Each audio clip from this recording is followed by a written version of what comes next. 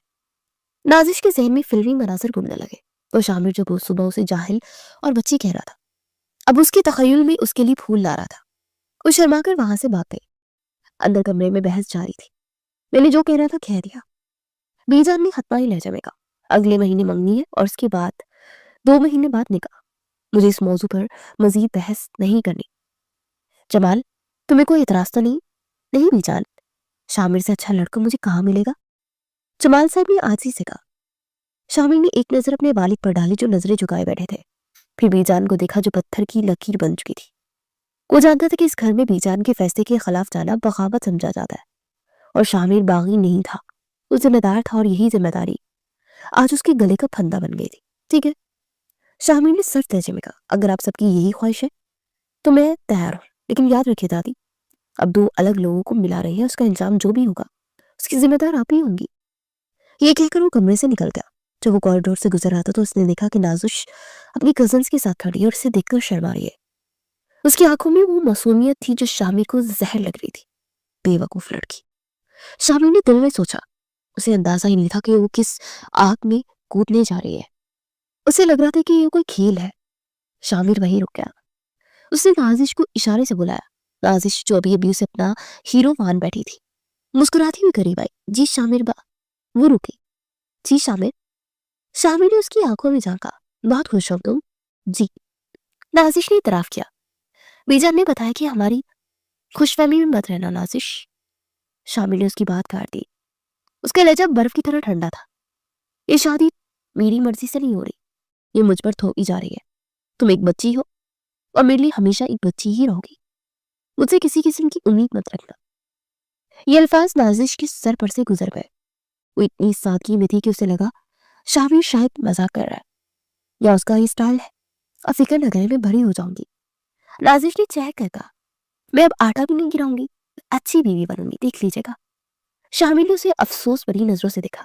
اسے اس لڑکی کی کمکلی پر ترس آیا۔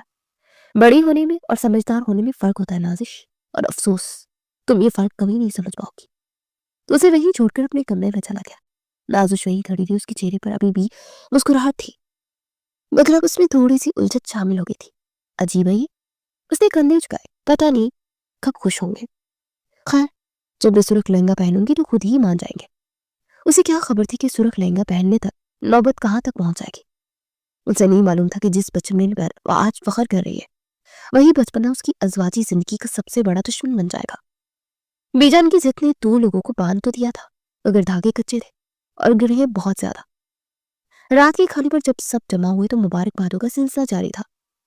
نازش کے ہاتھوں میں مٹھائی تھی اور سب کو وہ کھلا رہی تھی، اور شامر خاموشی سے کھانا کھا رہا تھا۔ اس کا چہرہ سپاٹ تھا۔ جب نازش مٹھائی کا ٹکڑا لے کر اس کے پاس آئی تو سب خاموش ہو گئے۔ منہ میٹھا کرے نا، نازش نے پیار سے کہا۔ شامر نے پلیٹ سے نظریں ہٹائی اور نازش کے مہندی لگے ہاتھوں کو دیکھا، پھر اس نے آہستگی سے مٹھائی کا ٹکڑا لیا اور منہ میں رکھ لیا۔ مبارک ہو نازش، اس نے رسمی انداز میں کہا، تمہیں تمہاری یہ جیت مبارک ہو۔ جیت؟ نازش نے حیرت سے پوچھا، یہ کوئی گیم تھی کیا؟ ہاں، شامر نے تلخی سے مسکرا کر کہا، اور تم نے ابھی شروعات کی ہے، کھیل تو اب شروع ہوگا نا۔ شامر کے عجیب سے لہجے پر نازش اسے دیکھتی رہ گئی۔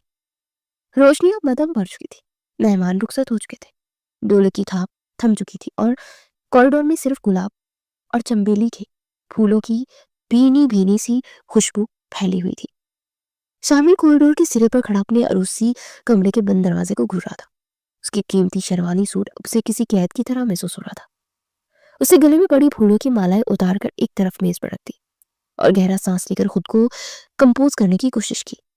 اسے اندر جانا تھا جہاں نازش اس کی منتظر تھی، ایک ایسی لڑکی جسے وہ اپنی بیوی کے روپ میں قبول کرنے کو ذہنی طور پر تیار نہیں تھا۔ اب اس نے دروازے کے ہینڈل پر ہاتھ رکھا ہی تھا کہ اس کی جیب میں موبائل وائبریٹ ہوا۔ اسے جھنجھلا کر فون نکالا۔ اسکرین پر عثمان کا نام جگمگا رہا تھا۔ عثمان اس کا بچپن کا دوست اور ہمراز تھا جو مجبوری کے باعث شادی میں شرکت نہیں کر سکا تھا۔ شامر نے ایک لمحہ توقف کیا، پھر کال ریسیو کر دی۔ شاید وہ اندر جانے سے پہلے کچھ لمحے مزید فرار چاہتا تھا۔ ہاں عثمان، اس کی آواز میں تھکن واضح تھی۔ مبارک ہو میرے شیر۔ عثمان کی پرجوش آواز دوسری طرف سے گونجی، سوری یار، فلائٹ کینسل ہوگی ورنہ میں تیری بربادی، او سوری، تیری شادی کے موقع پر ضرور وہاں تھا۔ بربادی کو تو بہتر ہے، شامل نے تلخی سے کہا اور دیوار سے ٹیک لگا لی۔ وہ بے دہلی میں بات کرتے بڑھتے کمرے کے دروازے کے بالکل قریب کھڑا تھا۔ اسے اندازہ نہیں تھا کہ رات کی خاموشی میں اس کی آواز کمرے کے اندر بھی جا رہی ہے۔ اندر نازش بیڈ پر بیٹھی اپنے ہاتھوں کی مہندی دیکھ رہی تھی اور مسکرا رہی تھی۔ دل دھک دھک کر رہا تھا، لیکن تبھی اسے شامل کی آواز آئی۔ وہ چونک گئی، شاید کسی سے فون پر بات کر رہے تھے۔ نازش نے سوچا اور شرارتاً دروازے کی اوٹ میں آ کر کھڑی ہو گئی تاکہ سن سکے وہ کیا باتیں کر رہے ہیں۔ کیا مطلب یار؟ عثمان کی آواز حیرت زدہ تھی۔ ابھی تک موڈ آف ہے تیرا؟ اب تو ہو گئی شادی، اب تو قبول کر لے بھائی، نازش پیاری لڑکی ہے، ایڈجسٹ ہو جائے گی، بچی ہے، یہی تو مسئلہ عثمان۔ شامل پھڑ پڑا، مجھے بیبی سیٹر نہیں بننا تھا، مجھے ایک لائف پارٹنر چاہیے تھی جو میری مینٹلی لیول کی ہو۔ میجان نے بلیک میل کر کے میرے گلے میں یہ توق ڈال دیا۔ تم جانتے ہو مجھے سارا پسند تھی، یا کم از کم کوئی ایسی لڑکی جو میری بزنس اور لائف سٹائل کو سمجھتی۔ نازش کا ہاتھ اپنے سینے پر جم گیا، اس کے لبوں کی مسکراہٹ منجمد ہو گئی۔ سارا؟ یہ کون تھی؟ تو اب کیا ارادہ ہے؟ عثمان نے سنجیدگی سے پوچھا۔ طلاق دے گا کیا؟ خاندان میں بھونچال آ جائے گا۔ نہیں، طلاق دے کر میں بیجان کو مار نہیں سکتا، شامی نے بے دردی سے فیصلہ کو اندازے میں کہا، لیکن میں اپنی زندگی بھی برباد نہیں کروں گا۔ میں نے فیصلہ کر لیا عثمان، یہ نکاح صرف خاندان کی ناک رکھنے کے لیے ہے۔ میں بہت جلد دوسرا نکاح کروں گا اپنی پسند سے، جہاں میرا ذہنی سکون ہوگا۔ نازش صرف اس گھر کی بہو بن کر رہے گی، میرے دل کی ملکہ نہیں۔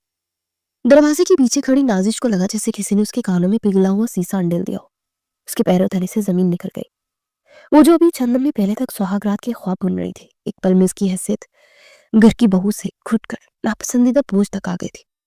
شامر، سوچ لے کہ زیادتی ہوگی۔ عثمان نے سمجھانا چاہا، زیادتی میرے ساتھ ہوئی عثمان؟